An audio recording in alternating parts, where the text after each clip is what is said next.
ഇന്ന് എറണാകുളത്ത് മഴയ്ക്ക് നേരിയ ശമനമാണുള്ളത്. അതായത് ഇന്നലെ രാത്രിയിൽ ചെറിയ തോതിൽ മാത്രമേ മഴയുണ്ടായിരുന്നുള്ളൂ. രാവിലെ ആയപ്പോഴേക്കും എറണാകുളത്തിന്റെ നഗരഭാഗങ്ങളിലൊക്കെ തന്നെ മഴ പൂർണ്ണമായും മാറിയ ഒരവസ്ഥയാണ്. പക്ഷേ എറണാകുളത്തിന്റെ ഗ്രാമപ്രദേശങ്ങളിലൊക്കെ ഇപ്പോഴും വെള്ളക്കെട്ട് ഉണ്ട്. കഴിഞ്ഞ ദിവസം തന്നെ ജില്ലയുടെ മലയോര മേഖലയായ കോതമംഗലത്തൊക്കെ തന്നെ വലിയ തോതിൽ വെള്ളം കയറിയിരുന്നു. പൂയംകുട്ടിപ്പുഴ കരകവിഞ്ഞൊഴുകിയിരുന്നു.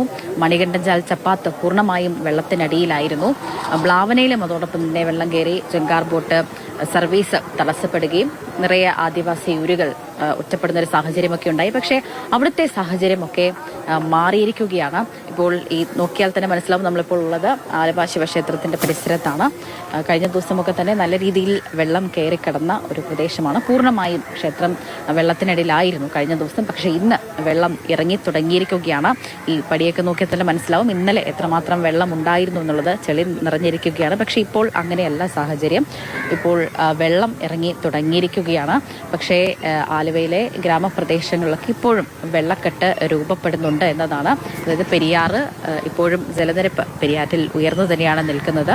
മൂവാറ്റുപുഴയാറും അതോടൊപ്പം തന്നെ തൊടുപുഴയാറും ഇപ്പോഴും കരകവിഞ്ഞ് ഒഴുകിക്കൊണ്ടിരിക്കുകയാണ്. അതുകൊണ്ട് തന്നെയാണ് മൂവാറ്റുപുഴയിലെ പല പ്രദേശങ്ങളിലും വെള്ളം കയറുന്ന ഒരു സാഹചര്യം ഉണ്ടായിരിക്കുന്നത്. കഴിഞ്ഞ ദിവസം നഗരത്തിലാണെങ്കിൽ തന്നെയാണെങ്കിലും MG റോഡ് അടക്കമുള്ള പ്രദേശങ്ങളിൽ ചെറിയ തോതിൽ വെള്ളം കയറിയിരുന്നു. പക്ഷേ രാവിലെ ആയപ്പോഴേക്കും അതൊക്കെ തന്നെ പൂർണ്ണമായും ഇറങ്ങി തുടങ്ങിയിരിക്കുകയാണ്.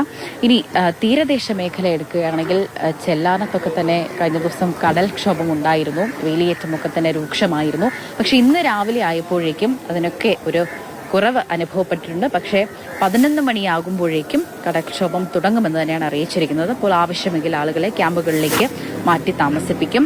മിക്ക പ്രദേശങ്ങളും അതായത് കളമശ്ശേരിയിൽ ഇന്നലെ വെള്ളം കയറിയിരുന്നു. അവിടെ ആളുകളെയൊക്കെ തന്നെ മാറ്റി പാർപ്പിച്ചിരുന്നു. പക്ഷേ ആ വെള്ളം കയറിയ പ്രദേശത്തൊക്കെ തന്നെ ഇന്ന് രാവിലെ ആയപ്പോഴേക്കും വെള്ളം ഇറങ്ങി തുടങ്ങി.